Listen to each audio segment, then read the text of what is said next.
नमस्कार. मॅक्स महाराष्ट्रमध्ये आपलं स्वागत आहे. मी आहे किरण सोनावणे.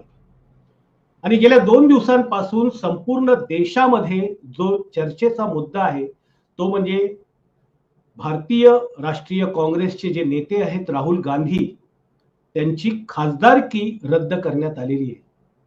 गुजरातमध्ये असणारे आमदार पूर्णेश मोदी यांनी राहुल गांधींच्या एका वक्तव्यावरती राजकीय वक्तव्यावरती त्यांनी याचिका दाखल केली आणि त्या याचिकेमध्ये संपूर्ण मोदी समाजाचा अपमान झालेला आहे आणि त्यामुळे त्या संदर्भातली डिफॉर्मेशन याचिका, मानहानी याचिका त्यांनी दाखल केली होती आणि ती दाखल केल्याच्या नंतर परवा त्याचा निर्णय आला आणि त्याच्यामध्ये त्यांनी कोर्टानं जे म्हणजे राहुल गांधी आहेत त्यांना शिक्षा सुनावली 2 वर्षाची आरोपी ठरवून आणि म्हणजे त्यांना दोषी ठरवून त्यांना 2 वर्षाची शिक्षा सुनावली आणि त्यानंतर देशामध्ये मात्र ओबीसी समाजाचा अपमान केला. मोदी समाजाच्या नंतर ओबीसी समाजाचा अपमान राहुल गांधींनी केलेला आहे आणि त्यांनी माफी मागावी यासाठी ही म्हणजे केंद्रात सत्तेत असणारा भारतीय जनता पक्ष जो आहे त्याने आंदोलन सुरू केलं. सभागृह चालू दिलेलं नाहीये त्यांनी. 2 आठवड्यापर्यंत प्रत्येक वेळी सभागृह सुरू झालं की माफी मागा याच एका मुद्द्यांवरती सभागृह बंद पडलं, नाही तर 2 आठवडे ते सभागृह चाललेलं नाही. त्या काळामध्ये बंद सभागृहाच्या काळामध्ये 45 लाख कोटींचा अर्थसंकल्प जो आहे तो सुद्धा घाई गर्दीत केंद्रामध्ये पास झालेला आहे आणि आता संपूर्ण देशभर एकीकडे भारतीय जनता पक्ष म्हणजे भारतीय जनता पक्ष ओबीसींचा अपमान राहुल गांधींनी केला म्हणून त्यांना जोडीमार निषेध करण्याचं संपूर्ण देशभर आंदोलन भारतीय जनता पक्ष करतोय. आपण याच मुद्द्यांना घेऊन आज चर्चा करणार आहोत की भारतीय जनता पक्ष जरी आंदोलन करत असला तरी देशातले जे ओबीसीचे नेते आहेत, वेगवेगळ्या क्षेत्रात काम करणारे, गेले सिनियर नेते आहेत आणि कोणी 10 वर्षापासून, कोणी 20 तर कोणी 50-60 वर्षांपासून काम करणारे ओबीसीचे नेते आहेत, तर त्यांचं याच्या संदर्भातलं नेमकं मत काय आहे? त्यांना असं वाटतं आहे का की खरोखरच म्हणजे राहुल गांधींनी ओबीसी समाजाचा अपमान त्या पद्धतीनं बोलून केलेला आहे? महाराष्ट्रामध्ये आप पार्टीचे जे नेते आहेत ते ऍडव्होकेट धनंजय वंजारी सर आपल्या सोबत जॉईन झालेले, ते ओबीसीचे सुद्धा नेते आहेत. धनराज वंजारी सरकडे सर, सगळ्यांची तुम्ही मतं ऐकलेली आहे, काय म्हणणं आहे तुमचं?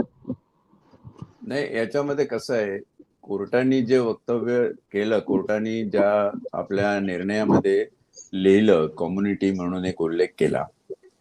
खरं तर न्यायपालिकेचा सन्मान सगळे करतात, परंतु न्यायपालिकेचे जे निर्णय असतात त्या निर्णयाचं समर्थन सगळे करतीलच असं नव्हे. म्हणून मी सर्वात प्रथम न्यायपालिकेच्या निर्णयाचं समर्थन करत नाही, कारण घटनेप्रमाणे ओबीसी हा काही एक समाज नाही, ओबीसी ही एक जातही नाही, ओबीसी हा एक प्रवर्ग आहे. आणि जेव्हा तुम्ही असे अर्थ लावता, कायद्याचं इंटरप्रिटेशन, तुम्हाला विश्लेषण करून त्याचा अन्वयार्थ काढण्याचा जो अधिकार घटनेने दिलेला आहे, तो अधिकार आपण आपली नैतिक जबाबदारी अबाधित ठेवून पाळतो आहे का, याच्यावर खरं तर चर्चा झाली पाहिजे.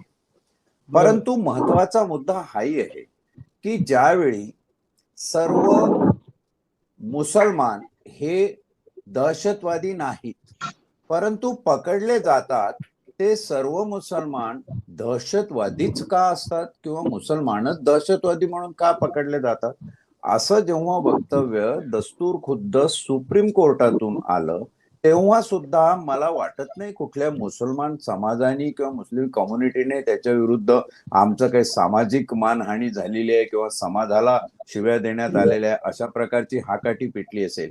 ही जी हाकाटी आहे, आज बीजेपी खोटेपणाने ही हाकाटी पेटवण्याचा प्रयत्न करताय, त्याच्या मागे एक समजून उमजून केलेली चाल आहे. आता या समजून उमजून केलेल्या षड्यंत्रामध्ये मैं ये बिल्कुल नहीं कहूंगा कि न्यायपालिका भी शामिल है, लेकिन न्यायपालिका का जो निर्देश है वो इस षड्यंत्र को कहीं तो बढ़ावा दे रहा है। षड्यंत्र क्या है वो समझना है, और ओबीसी ही के नाम से ये क्यों होता है, क्योंकि आने वाले दिनों में इस देश का जो भी पॉलिटिक्स हो वो ओबीसी के इर्द गिर्द चलेगा, ओबीसी के संगठन पे या ओबीसी के विघटन पे पॉलिटिक्स होगा। ओबीसी समाज को ही क्यों चुना गया, और किसी समाज के बारे में यह बात क्यों नहीं होती है? आप बुद्धिस्ट समाज ले लीजिए, आप क्रिश्चियन समाज ले लीजिए, आप मुस्लिम समाज ले लीजिए, नहीं होती है। ओबीसी समाज के साथ क्यों होती है कि ओबीसी समाज की एक सोची समझी मानसिकता है, उनकी एक मनोवस्था ऐसी है कि वो किसी भी चीज के ऊपर यकीन कर ले, भरोसा कर ले, उनको कुछ भी बता दो भरोसा कर ले। अगर मैं इस बात का दाखला देना चाहूं तो 1871 से जो जनगणना शुरू हुई भारत में, और 1911 में चौथी जनगणना में हिंदू के कॉलम को ट्राइफरकेट किया गया, 3 कॉलम उसके बनाए गए। ये ओबीसी कौन है वो भी समझना जरूरी है। वो 3 में से सबसे पहला कॉलम हिंदू रखा गया, दूसरा रखा एनिमिस्ट एंड ट्राइबल्स, और तीसरा रखा untouchables end depress class. Untouchable end depress class को हम समझ ले। उसके बाद में एनिमिज्म जो है, जो यूरोप में 18वीं सदी में चला हुआ कंसेप्ट है कि ऐसा वंजारी आपल्याकडे गेस जास्त आहे आणि एक मिनिट घेतो, काही सेकंदात सांगतो। असा माणूस की जो कशावरही श्रद्धा ठेवेल, कशावरही श्रद्धाळू ज्याला म्हणतात, तो एनिमीज, कशा ती देव आहे, कशा ती काही आहे। मग आज ओबीसीला जर सांगितलं का रे तुमचा अपमान केला काँग्रेसने, तुमचा अपमान केला राजीव गांधींनी, तर चालले लोक। आणि तसंही अंधभक्ताची संख्या काही कमी नाहीये।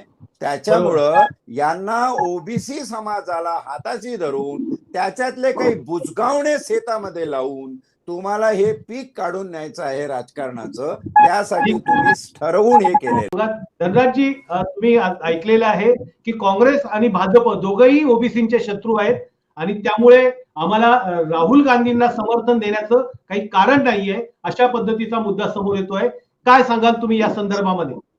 नाही, अरविंद केजरीवालने सुद्धा हे फार स्पष्ट केलं, त्याच्या प्रेस कॉन्फरन्स मध्ये सांगितलं की राहुल गांधी इंडिव्हिज्युअल किंवा काँग्रेस पक्ष पॉलिटिकल याचा समर्थन नाही आहे, पण ज्या रीतीनं घटनात्मक पेच निर्माण करून घटनेची पायमल्ली आणि लोकशाहीचं दमन होत आहे त्याचा समर्थन आहे। आणि हे लक्षात ठेवायला पाहिजे। आतापर्यंत जे वक्तव्य याच्यावरती झालं त्याच्यावरून एक गोष्ट स्पष्ट आहे की हे जे पुढचं युद्ध आहे ते अभिजन विरुद्ध बहुजन असं आहे। मग ते शिवसेना असो तिथे अभिजन आहे, काँग्रेस असो तिथे अभिजन आहे, बीजेपी मध्ये, राष्ट्रवादीमध्ये, सगळीकडे यांनी बहुजनांचं दमन करून ठेवलेलं आहे।